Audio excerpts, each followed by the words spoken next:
Olá, pessoal! Seguindo com as nossas aulas online, vamos seguir então com as aulas 12 e 13 do nosso material, certo? Onde nós abordaremos o tópico propriedades periódicas, tá? Então, as propriedades aí presentes na tabela periódica, certo? Bora lá então. Então, as propriedades dos elementos, né, são as características aí que variam em função dos números atômicos dos elementos, né? Ou seja, com a identidade dos elementos, tá? Então, dentre as propriedades dos elementos, nós temos dois tipos: as propriedades aperiódicas e as propriedades periódicas. As propriedades aperiódicas, elas são características aí de valores que aumentam, diminuem continuamente, de acordo com o número atômico do elemento, mas não em função da posição desse elemento. Já as propriedades periódicas, não. São propriedades que oscilam, né, esses valores em máximos e mínimos, de forma a se repetir regularmente com o aumento do número atômico. Ou seja, são propriedades que dependem da posição do elemento na tabela periódica, né? Então, essas propriedades elas variam aí em períodos regulares, né? Não é à toa que essas propriedades recebem esse nome, certo? Então, dentre as propriedades periódicas que nós vamos ver aqui nessa aula, temos aí raio atômico, energia de ionização, afinidade eletrônica, eletronegatividade, eletropositividade e propriedades físicas, todas características dos elementos de acordo aí com a posição, né, em que eles se localizam na tabela periódica, além da variação do seu número atômico, certo? Então, vamos começar pelo raio atômico, né, que nada mais é do que o tamanho do átomo. Tá? Então, o raio atômico ele é obtido como? A partir da distância entre o núcleo até o último elétron, né, da eletrosfera, um elétron mais externo desse átomo, certo? E como que o raio atômico varia lá na tabela periódica? O que significa isso? Como que eu sei qual é o elemento que tem maior raio atômico, qual é o elemento que tem menor raio atômico? Fácil, fácil. Então, o raio atômico varia da direita para a esquerda e de cima para baixo na tabela periódica. Varia como? Aumentando. O maior raio atômico é desse elemento que está na maior extremidade esquerda e na maior extremidade, né, para baixo. Onde está localizado esse elemento? Ali, ó, em verdinho. Então, o elemento que tem o maior raio atômico da tabela periódica é o frâncio. Aí vocês poderiam me perguntar, mas professora, o raio atômico, né, ele é o tamanho lá do núcleo em relação ao último elétron. Os elétrons não vão aumentando conforme vai passando um período? A gente não viu que a distribuição eletrônica vai aumentando? Sim. Isso não geraria um aumento ali do tamanho desse raio? Por que que não? Porque esses elementos, né, conforme vão passando aí nos períodos e vão aumentando os elétrons na distribuição eletrônica, esses elétrons vão sendo adicionados na mesma camada, a gente não vai aumentando a quantidade de camadas, certo? Só que a gente vai aumentando o quê? A quantidade de carga positiva no núcleo. E aí existe um efeito que a gente chama de carga nuclear efetiva. E o que significa esse efeito? É como se fosse a força que o núcleo atrai os últimos elétrons para ele. Então, quanto mais prótons nós temos no núcleo, né, e mais elétrons, consequentemente, nós temos numa mesma camada, esse núcleo atrai mais fortemente esses elétrons para ele, diminuindo, então, o tamanho do átomo, o raio atômico. Então, é por isso que eles não aumentam da esquerda para a direita, né, que seria aumentando aí o número atômico, aumentando o número de prótons e de elétrons, devido a essa força que o núcleo tem, né, do positivo atrai negativo lá, trazendo, então, um pouquinho mais próximo os últimos elétrons para perto desse núcleo, certo? O próximo item é a energia de ionização, né, ou potencial de ionização. Então, o que é essa energia? Ela é a energia necessária para remover um ou mais elétrons de um átomo no seu estado gasoso e isolado. Tá?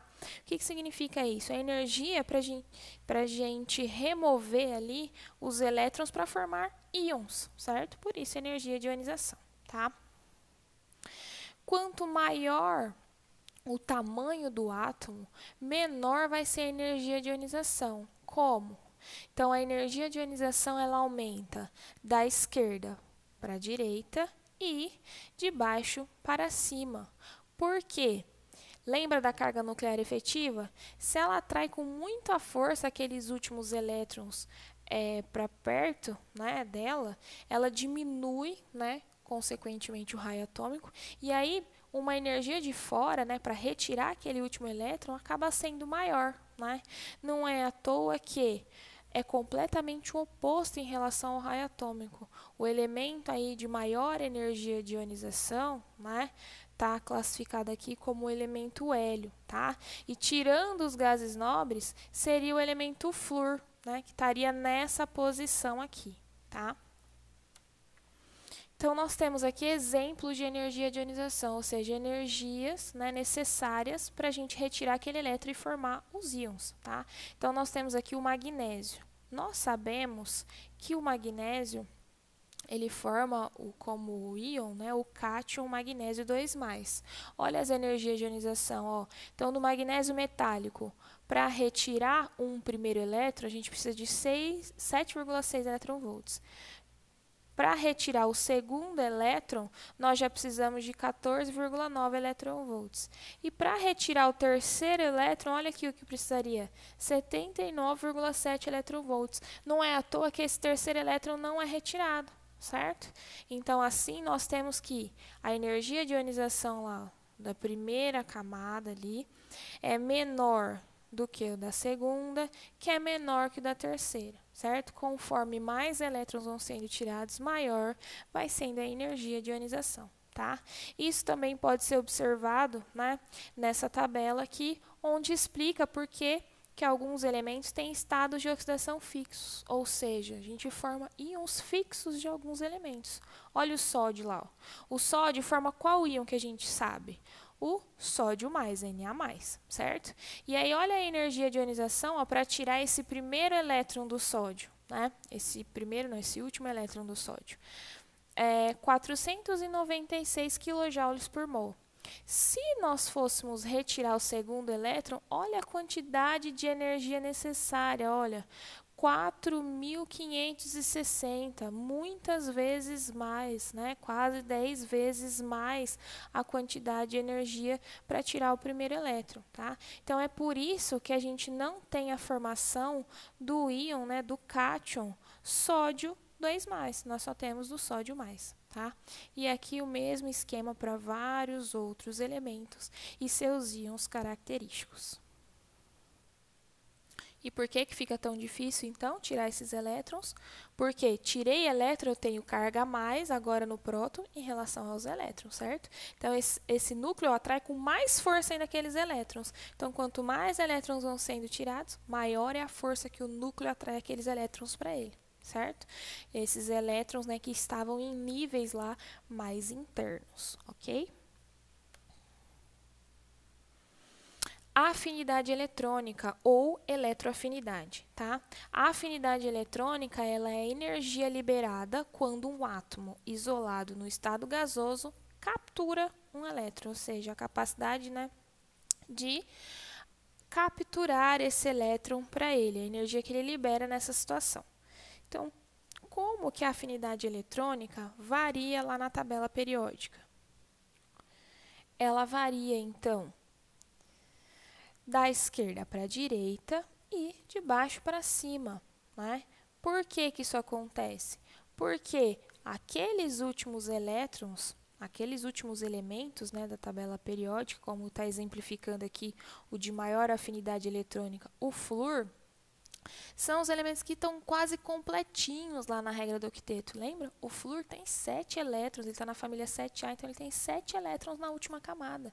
Então, é muito mais fácil para ele absorver esse elétron do que ele doar os outros 7 para ficar com a camada anterior completa, ok? Então, a afinidade que o flúor tem por elétrons é muito grande, tá? Então, a afinidade eletrônica varia aí para essa direção na tabela periódica. Em adendo, né, em conjunto, nós podemos relacionar a eletronegatividade, né? Que agora é a tendência que um átomo tem em atrair elétron para si. Ah, professora, a senhora acabou de falar isso lá da afinidade eletrônica. Não. Na afinidade eletrônica, nós vimos que é a energia liberada quando esse átomo captura o elétron, tá? Agora, a eletronegatividade, ela é a tendência dele atrair esse elétron para si, certo? E a gente tem aqui até uma ordem de eletronegatividade que é muito utilizada, né, que indica aí do elemento mais eletronegativo para o menos eletronegativo. Dá uma olhadinha aí, ó. O mais eletronegativo aparece como o flúor, na mesma posição lá da afinidade eletrônica, tá? E o menos eletronegativo aparece como o hidrogênio, certo? Então, se ela tem uma característica, um perfil parecido com a afinidade eletrônica, nada mais justo do que a tendência da eletronegatividade também seguir as mesmas direções e sentido, certo? Então, nós temos que a eletronegatividade aumenta da esquerda para a direita e também de baixo para cima na tabela periódica, sendo o elemento mais eletronegativo aqui o flúor, tá? Esses três elementos aqui a gente chama de FON, né, o famoso FON da eletronegatividade, que são os elementos mais eletronegativos que normalmente a gente costuma trabalhar na química, certo? E o que indica essa eletronegatividade? Se esse elemento ele tem uma tendência de atrair os elétrons mais para próximo dele, né, eles geram modificações, né, nas substâncias, nos compostos que esses elementos estão presentes, tá? Então, aqui ó, nós temos três substâncias diferentes, né, duas moléculas e um composto iônico, tá? Que a gente vai entender nas aulas, né, posteriores o que significa isso, tá? Mas vamos ver essa primeira substância aqui, ó. É formada de flúor e flúor, certo? São os dois elementos mais eletronegativos da tabela periódica. Os dois elementos não, é o elemento mais eletronegativo da tabela periódica, certo? Dois deste mesmo elemento, tá? O que a gente observa? Ó, uma mesma cor nessa molécula. O que indica essa mesma cor? Indica que não tem um lado em que os elétrons estão mais próximos ou outro lado que os elétrons são mais distantes. Os elétrons estão sendo direcionados para os dois flúores. Então, ele está distribuído, né, de forma homogênea na molécula. Já na segunda molécula, na molécula do meio, aqui na substância do meio, o que nós temos? HF. Então, nós temos a mistura do menos eletronegativo, que é o hidrogênio, com o mais eletronegativo, que é o flúor. E aí, o que acontece? Nós temos uma diferença de cores. O que significa essa diferença de cores? Normalmente, ó, o que é vermelho lembra quente, né? E o que é azul lembra frio. O que significa isso? No quente é onde está lá o excesso de elétrons, o excesso de carga eletrônica, né? O que a gente chama de polo negativo. Tá? E aqui, ó, no lado azul, tá faltando elétrons, tá com deficiência de elétrons, certo? Então, o que a gente chama de polo positivo. Por que isso acontece? Porque o flúor está atraindo para mais próximo dele todos os elétrons, né, daquela ligação. No caso, o elétron ali pertencente, né, ao hidrogênio. E aqui, ó, nós temos um outro exemplo de composto, né, que é o fluoreto de lítio, tá? Onde nós observamos uma região avermelhada, né, mais para o tom amarelado, ou seja, uma coloração aí mais branda, e uma região azulada mais distante. O que está acontecendo? Há uma polaridade, né, nessa molécula, mas não é uma polaridade tão grande quanto acontece no HF. Né? O que a gente observa aqui? Que o flúor, sim, atrai aqueles elétrons para mais próximo dele, mas o lítio tem mais elétrons ali. Né? Então, ele consegue permitir que a região de deficiência de elétrons deles não seja tão deficiente quanto a do HF, certo? Então, esse é o conceito de polaridade. Formam polos. Um polo é negativo, tem excesso de carga negativa, e um polo positivo é que tem falta de carga negativa. E aqui nós temos, então, a eletropositividade. Se a eletronegatividade é a tendência de atrair elétrons, a eletropositividade é o contrário, é a tendência de quê? De perder elétrons, a tendência de ficar positivo, certo? Que é o que acontece com os metais, tá? Eles doam esses elétrons aí com facilidade, certo? Como que a eletropositividade aumenta? Completamente o oposto da eletronegatividade. Então, ela aumenta de cima para baixo e da direita para a esquerda, onde o elemento mais eletropositivo se encontra aqui de novo, ó, o frâncio. Reatividade química. A partir daqui, nós fazemos uma comparação entre as suas propriedades periódicas, eletronegatividade e eletropositividade, tá? Então, nós traçamos aqui, ó, uma visão central da tabela e avaliamos a reatividade dos elementos de acordo com a tendência que eles têm de doar elétrons ou de receber elétrons, certo? Então, de acordo com as tendências, nós observamos que os elementos mais reativos são, consequentemente, né, partindo do centro, ó, os mais eletronegativos, os que atraem elétrons com muita facilidade, né, na região lá do FON, e também os mais reativos são os mais eletropositivos, ou seja, aqueles que doam elétron com muita facilidade, que é o caso, né, do frâncio, certo? E aqui nós vamos avaliar, então, as propriedades físicas dos elementos, tá?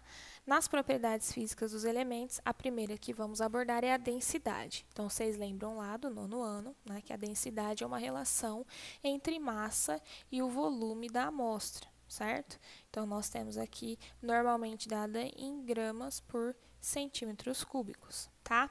E como que a densidade varia ali, né, na tabela periódica? Como a densidade dos elementos segue uma tendência?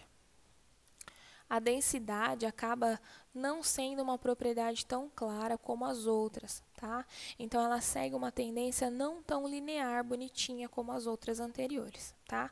Então, a densidade dos elementos na tabela periódica aumentam de cima para baixo e das extremidades para o centro, né? Onde o elemento aí mais denso é o ósmio, tá? O ósmio é um metal ali, ó, com densidade de 22,57 gramas por centímetros cúbicos. Então, realmente, é o elemento mais denso da tabela periódica. Inclusive, ele é utilizado na ponta das canetas esferográficas que a gente usa, as canetas comuns, tá? Que, devido à alta densidade desse metal, ele ajuda a dar um equilíbrio, né, nessa caneta. Não é à toa que a gente sente mais firmeza para escrever a caneta do que para escrever a lápis. Nós temos aqui, então, ó, só para motivos de comparação, alguns valores de densidades, tá? Então, nós temos a densidade do sódio, que é 0,97, que comparada lá à densidade do ósmio, né, é praticamente nula, né? E o mercúrio, que é conhecido também como um dos elementos aí bem densos, né, presentes na natureza, com 3,53, que ainda assim é muito menor do que a densidade do ósmio, tá? Mas por que essas características agora seguem essa tendência? Porque nem todas as características, né, a gente consegue suprir as necessidades aí, as relações com os números atômicos e o desenvolvimento periódico da tabela, tá? Então, essas características foram obtidas a partir de dados experimentais, testando mesmo, e então a gente obteve essa aproximação de relação aí para ter uma visão dentro da tabela, tá? Então, foi uma construção a partir de dados experimentais. Nós temos como observação aqui, ó, os metais mais leves, né? Magnésio, alumínio, sódio, com densidades aí menores do que 5 gramas por centímetros cúbicos. E os metais mais pesados com densidades maiores aí do que 5 gramas por centímetros cúbicos. Volume atômico. O volume atômico não tem nada a ver com o raio atômico, tá? O volume atômico vai ser uma característica relacionada à densidade, certo? Então, ele é o volume ocupado ali por um mol de átomos, que é o tal lá do 6,02 vezes 10 a 23, né, do número de Avogadro, tá? E como que varia, então, o volume atômico lá na tabela periódica? Então, o volume atômico aumenta como? De cima para baixo, só que agora, ó, dos centros para a extremidade. Percebe que desde a reatividade a gente está sempre analisando o centro da tabela periódica como fator de comparação, tá? Então, isso foi uma característica desenvolvida de acordo com essas informações empíricas obtidas dos elementos, certo? Então, o volume atômico aumenta de cima para baixo e do centro para as pontas. E por fim, né, temos as temperaturas aí de fusão e temperatura de ebulição, tá? Na temperatura de fusão, nós temos a temperatura que uma substância passa do estado sólido para o líquido, e a de ebulição, o contrário, do líquido, né, para o gasoso, certo? Como que essas temperaturas, né, variam lá na tabela periódica, essa é a que menos segue uma sequência lógica, tá? Então, lá nas primeiras duas famílias, nós temos que elas aumentam, né, de baixo para cima, e lá nas famílias centrais, né, tirando as duas primeiras, nós temos que elas aumentam de cima para baixo e das extremidades para o centro. Então, por fim, nós temos um resumo, né, contendo todas as propriedades periódicas que vimos até o momento, tá? Então, o raio atômico, né, a distância do núcleo aos últimos elétrons, aumenta aí da direita para a esquerda, de cima para baixo.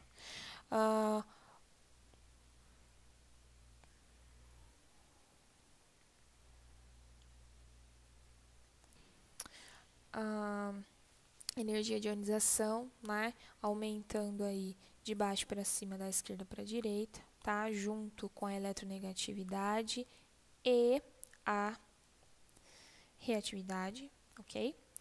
A densidade, né, que aumenta das extremidades para o centro e de cima para baixo. O volume atômico, que é o contrário, do centro para as extremidades e de cima para baixo. E ponto de fusão e de ebulição. Duas primeiras famílias aumentam de baixo para cima e as outras todas das extremidades para o centro e de cima para baixo, certo?